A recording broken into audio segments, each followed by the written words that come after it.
Hey guys, this is H tutors. आज हम लोग बात करने वाले हैं इस सवाल के बारे में। ठीक है, ये सवाल रिवर बोट प्रॉब्लम्स का है। ठीक है, इस रिवर बोट प्रॉब्लम्स में स्टूडेंट को दिक्कत क्या होती है? First of all condition form करने में और जो अपॉन में टर्म्स बनती है उनसे डील करने में। ठीक है, तो आज हम लोग उसके बारे में बात करेंगे। इस पूरे क्वेश्चन को एकदम अच्छे से बारीकी से सोल्व करेंगे और बोर्ड्स में इसका चांसेस होता है गाइस 90%। ठीक है, 90% ये क्वेश्चन आ सकता है लाइक 4 से 3 मार्क्स के लिए।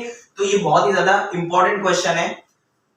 इस मतलब ये जो आज बातें बताई जाएंगी इससे आगे कभी आपको ये प्रॉब्लम्स हार्ड नहीं जाएंगे, एकदम हल्के सवाल होते हैं। तो बिना किसी देरी के पहले वीडियो को पॉज करें, अपना अटेम्प्ट लगाए और बाद में सॉल्यूशन देखें। तो फटाफट से वीडियो की तरफ को बढ़ते हैं। तो स्टार्टिंग में डायरेक्टली क्वेश्चन सॉल्व नहीं करेंगे, कुछ बेसिक टर्म होती है उनके बारे में समझ लेंगे। सबसे पहली बात, speed of boat in still water क्या होता है? Speed of boat in still water, still water मतलब रुका हुआ पानी, और स्पीड ऑफ बोट मतलब स्पीड ऑफ बोट रुका हुए पानी में। ठीक है, आसान भाषा में बोले तो बोट की खुद की स्पीड क्या है, इसे बोलते हैं speed of boat in still water. खुद की स्पीड मतलब हम कभी गाड़ी वगैरह चलाते हैं तो गाड़ी में एक्सेलरेटर होता है, ब्रेक होता है, सब कुछ होता है। तो एक्सेलरेटर देने से गाड़ी की जो खुद की स्पीड बनती है, ठीक है, वैसे ही बोट की जो स्पीड होगी उसे हम बोलते हैं speed of boat in still water. और बाद में स्पीड ऑफ वाटर करंट मतलब क्या? स्पीड ऑफ वाटर करंट मतलब पानी किस स्पीड से बह रहा है। ओके, ये बात हमको समझ में आती है। स्पीड ऑफ बोट मतलब बोट की खुद की speed, speed of water current मतलब पानी की स्पीड से बह रहा है। ओके, अभी आगे क्वेश्चन पे आने से पहले मैं आपको अपस्ट्रीम और डाउनस्ट्रीम के बारे में बता देता हूं कि अपस्ट्रीम डाउनस्ट्रीम होता क्या है। देखो, जब एक बोट नीचे से ऊपर जा रही है तो उसको हम बोलते हैं अपस्ट्रीम। नीचे से ऊपर जाने को बोलते हैं अपस्ट्रीम और ऊपर से नीचे आने को बोलते हैं डाउनस्ट्रीम। ठीक है जी, नीचे से ऊपर जाने में अपस्ट्रीम बोलते हैं और ऊपर से नीचे आने में डाउनस्ट्रीम बोलते हैं। ठीक है, अब ये जो दो फॉर्मूला है ये बहुत ही ज्यादा इंपॉर्टेंट है, ये कहीं बताए भी नहीं जाते ज्यादातर। ठीक है, ये दो फॉर्मूला इंपॉर्टेंट है, इनसे ही कंडीशंस आसानी से बन जाती है। देखो कैसे, speed of boat in upstream, इसका फॉर्मूला होता है speed of boat in still water minus speed of water current. ये आपको नोट डाउन कर लेना है। फिर स्पीड ऑफ बोट डाउनस्ट्रीम मतलब नीचे जाते वक्त, ऊपर से नीचे आते वक्त बोट की स्पीड क्या है, तो उसका फॉर्मूला है ये speed of boat in still water plus speed of water current. I hope आपको बात समझ में आती है। ठीक है, तो फटाफट से अभी सॉल्यूशन पे बढ़ते हैं। चार टर्म्स थी, अपस्ट्रीम मतलब नीचे से ऊपर, डाउनस्ट्रीम मतलब ऊपर से नीचे। ठीक है, अपोजिट ही आ जाते हैं सॉल्यूशन पे। ओके जी, अब सबसे पहला वर्ड प्रॉब्लम से डील करने का रूल क्या होता है कि क्वेश्चन को पढ़ ले।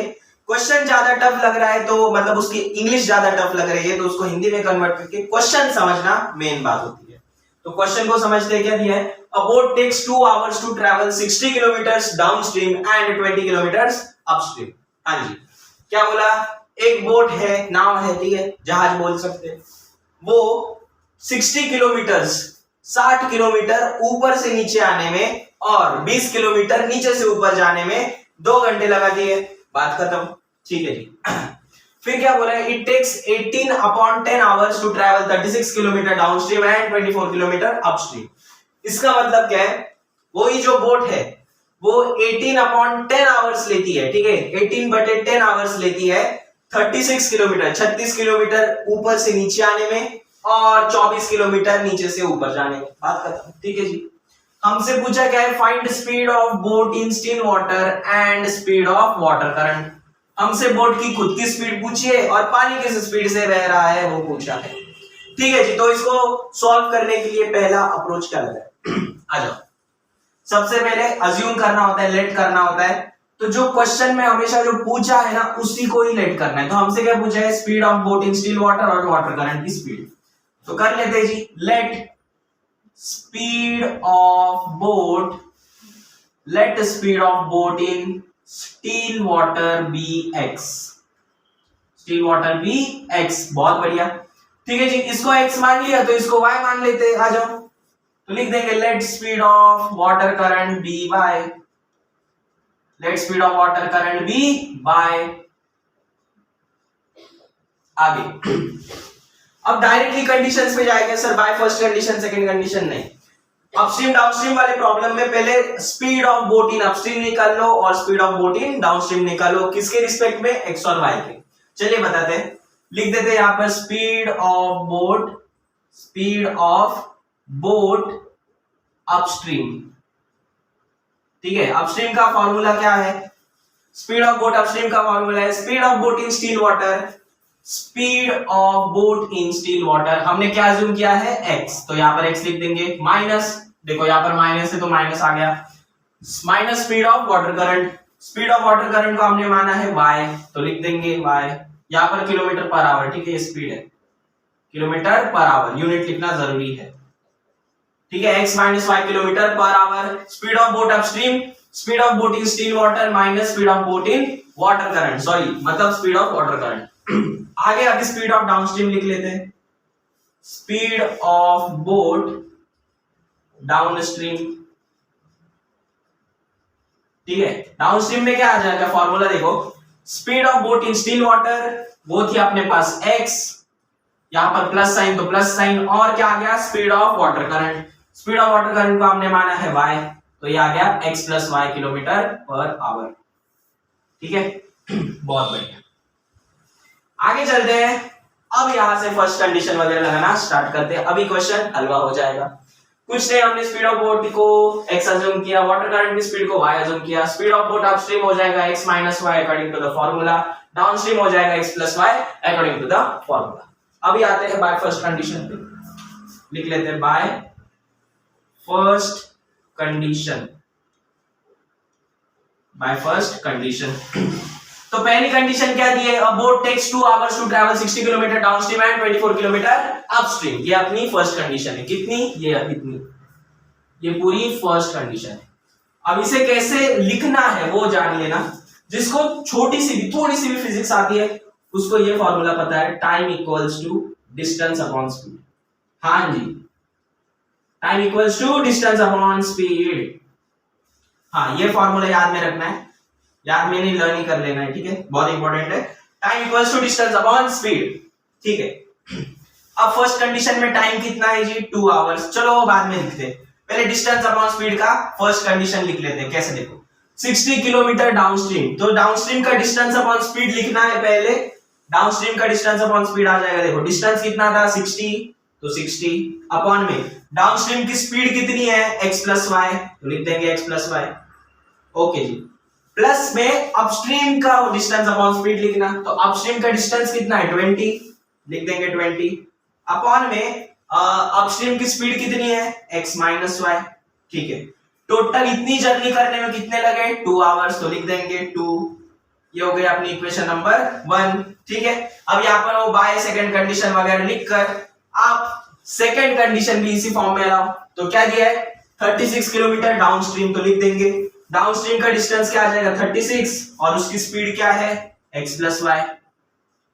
फिर यहां पर अपस्ट्रीम का लिखना है, तो अपस्ट्रीम में 24 किलोमीटर का डिस्टेंस है, स्पीड कितनी है x माइनस वाई, और इस जर्नी को टोटल टाइम कितना दिया है 18/10 आवर्स। तो डायरेक्टली 18/10 ये डिवाइड करते नहीं बैठना है, डायरेक्टली 18/10 लिख दो। ठीक है, 18/10 ये आ गया अपनी सेकंड इक्वेशन, बहुत ही बढ़िया। अब आगे चलते हैं। सर अब ये गंदी सी दिखने वाली इक्वेशन इनको अच्छा दिखने वाला बनाते हैं। अपॉन में x प्लस वगैरह y है, तो इसको हम लिख लेते हैं ऐसा, let 1/x plus y equal to m और 1/x minus y equal to n। बहुत सही। ठीक है, तो इस फॉर्म में ये वाली इक्वेशन को लिखा जाए, ठीक है, 60/x प्लस वाई को, तो ये आ जाएगी ऐसे 60m, ठीक है, प्लस 20n इक्वल्स टू 2। ठीक है, देखो अभी ये 2 से डिवाइड हो रही है, 60 भी 2 से डिवाइड हो रहा है, 20 भी हो रहा है, और ये 2 तो होता ही है। ऐसा चेक करना है, अगर डिवाइड हो रही है तो कर दो, तो ये हो रही है तो कर देते हैं। तो डिवाइडिंग बाय 2 करेंगे तो 60 का 2 से डिवाइड करेंगे तो ये आ जाएगा 30m, प्लस यहाँ पर 2 से करेंगे तो ये आ जाएगा 10n, और यहाँ पर 1। ये हो गई अपनी इक्वेशन नंबर 3। बहुत ही बढ़िया। अब ये जो सेकेंड वाली इक्वेशन है इसको mn की फॉर्म में लिखते हैं, तो यहाँ पर आ जाएगा 36 m प्लस यहाँ पर आ जाएगा 24n इक्वल्स टू 18/10। हाँ जी, हाँ जी। अब सर आगे क्या, एक काम करते हैं, इन सबको 18 से, हाँ जी नहीं ओके, सबको 6 से डिवाइड कर देते। देखो 18 भी 6 से जा रहा है, ये भी जा रहा है, ये भी जा रहा है, तो 6 से डिवाइड कर देते, नो प्रॉब्लम। तो 6 से इसको डिवाइड करेंगे तो ये आ जाएगा 6m plus 4n equals to 6 नीचे था ना, 6 1 था, और ये यहाँ पर आ जाएगा 3/10। बहुत ही बढ़िया, ये हो गया अपनी इक्वेशन नंबर 4। ठीक है, अभी ये 30m है, यहाँ पर 6m है, इस 6m को मैं 30m बना सकता हूं कैसे, 5 से मल्टीप्लाई करके, तो कर देते हैं। एक अपने को कोएफिशिएंट सेम करने का है, तो मल्टीप्लाई बाय 5 ऑन 4, ठीक है, इस इक्वेशन में इंटू 5 करना है, तो 5 इंटू 6 कितना हो जाएगा 30m प्लस 5 इंटू 4n ये हो जाएगा 20n, और 5 इंटू ये हो जाएगा 15/10। बहुत ही सही, ये हो गया अपनी इक्वेशन नंबर 5।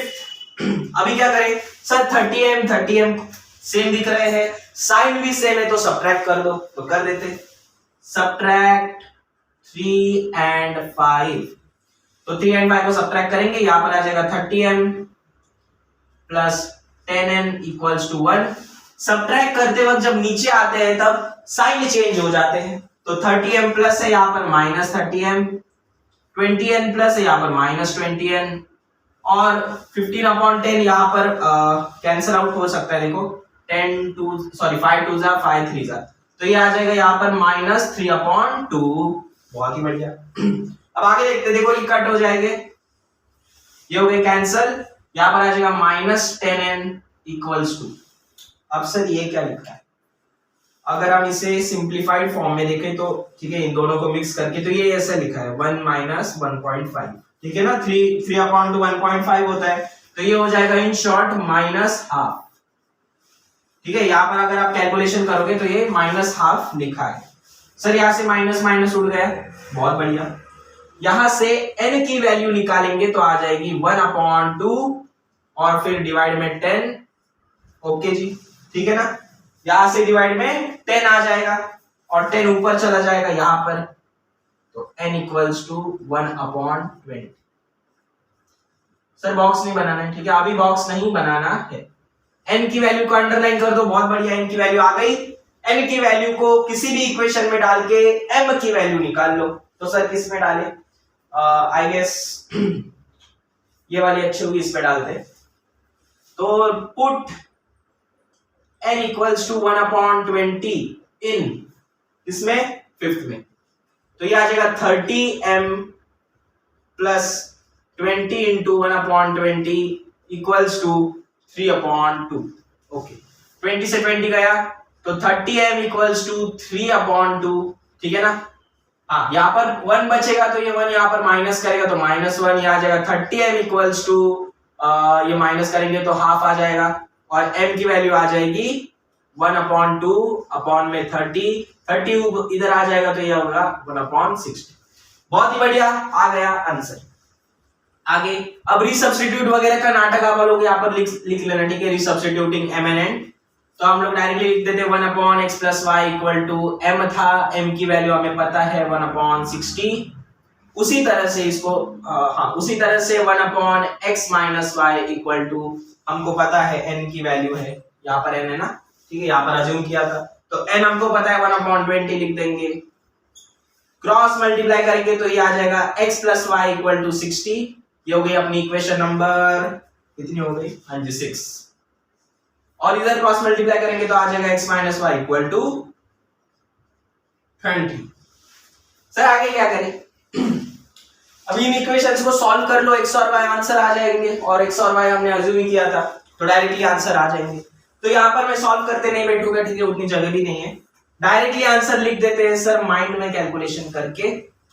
यहाँ पर आ जाएगा x की वैल्यू 40 आ जाएगी और y की वैल्यू यहाँ पर 20 आ जाएगी, ठीक है ना, x की वैल्यू 40 और y की वैल्यू यहाँ पर 20 आ जाएगी, और बस आंसर लिख लेना। अभी तो आंसर कैसे लिख रहे हैं, देखो हमसे पूछा गया speed of boat in still water, तो लिख देंगे therefore speed of boat in still water, boat in still water.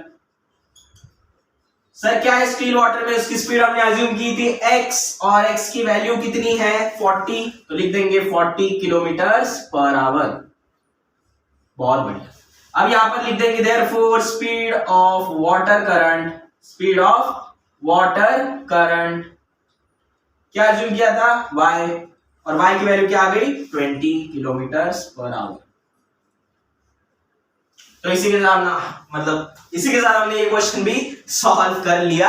ठीक है, बहुत ही हल्का क्वेश्चन है, कुछ नहीं करने का। ये फॉर्मूला जो है ना, इसका यूज करके कंडीशन बनाओ, और ये वाला फॉर्मूला है, इस कंडीशन को ठीक से लगाओ। एक बेसिक सा रिकैप वापस से दे देते हैं। क्या है देखो, स्पीड ऑफ बोट को हमने x अज्यूम किया, स्पीड ऑफ वाटर करंट को हमने y अज्यूम किया। अपस्ट्रीम में स्पीड निकाली x माइनस वाई, डाउनस्ट्रीम में स्पीड निकाली x प्लस वाई। बहुत बढ़िया। ये जो time equals to distance upon speed, देखो पहले आपको डाउनस्ट्रीम का डिस्टेंस अपॉन स्पीड लिखना है। देखो डाउनस्ट्रीम में 60 किलोमीटर का डिस्टेंस था, स्पीड इसकी x प्लस वाई थी। ठीक है, फिर आपको प्लस करके अपस्ट्रीम का डिस्टेंस लिखना है, और इस टोटल जर्नी में, ठीक है, अपस्ट्रीम का डिस्टेंस अपॉन स्पीड लिखना है, और इस टोटल जर्नी में टाइम कितना दिया था 2 आवर्स, तो 2 लिख देना। बात खत्म। आगे वैसे ही बनाना है, पहले डाउनस्ट्रीम का डिस्टेंस अपॉन स्पीड लिखना है, फिर अपस्ट्रीम का डिस्टेंस अपॉन स्पीड लिखना है, और फिर टोटल टाइम हमें दिया था वो लिख लेना है। ये इक्वेशंस आ जाएंगी, इनको सॉल्व करके x और y निकालो। ठीक है, अच्छे से निकालना, थोड़ा सा कंफ्यूजिंग हो सकता है, बाकी कुछ नहीं। और फिर speed of boat in still water x assume किया था, स्टेटमेंट में आंसर निकला है खूबसूरत अक्षरों में। तो आई होप आपको ये वीडियो अच्छी लगी होगी, और ये वाला क्वेश्चन भी समझ में आया होगा। तो आई होप आपका भी अटेम्प्ट में आंसर यही आया। ठीक है, ये फ्रैक्शन वगैरह से ऐसे डरने का नहीं है, 18/10 वगैरह ऐसा आंसर्स आपको मिलेंगे, ऐसे नंबर्स आपको मिलेंगे, लेकिन डरने का नहीं है। एज इट इज इनको वैसे का वैसे पुट कर दो, जहां पर कैंसिलेशन हो रहा है कर दो। आप बोलोगे सर यहाँ पर कैंसिलेशन हो रहा था कैसे, सर यहाँ पर 5 से, यहाँ पर 9 से, कर दो, नो प्रॉब्लम। ठीक है, मैंने नहीं किया, कोई फर्क नहीं पड़ता ज्यादा। कैंसिलेशन आप कर भी सकते हो, नहीं किया तो भी चलेगा। ठीक है, आंसर तो सेम ही आना है, तो डरने का नहीं है। ये जो फ्रैक्शन वाली वैल्यूज होती है डेसिमल पॉइंट में, मैं तो सजेशन करूंगा कि इनको डिवाइड नहीं, वैसे का वैसा लिख लो। ठीक है, अगर आप इसको डिवाइड करोगे तो ये 1.8 समथिंग आएगा। ठीक है, 1.8, हाँ यही आएगा। तो ये 1.8 कैलकुलेशन करने में ऑफ कोर्स एक टफ हो जाएगा, तो मैं आपको यही सजेशन दूंगा कि फ्रैक्शन में ही लिखे, जैसा दिया है वैसे का वैसा लिखे। कैंसिल हो रहा है कर दो, नहीं हो रहा नो प्रॉब्लम। ठीक है, तो आई होप आपको ये वीडियो अच्छी लगी होगी और ये क्वेश्चन समझ में आया होगा। मिलते हैं अगले वीडियो में एक ऐसे ही क्वेश्चन के साथ, तब तक के लिए बाय बाय।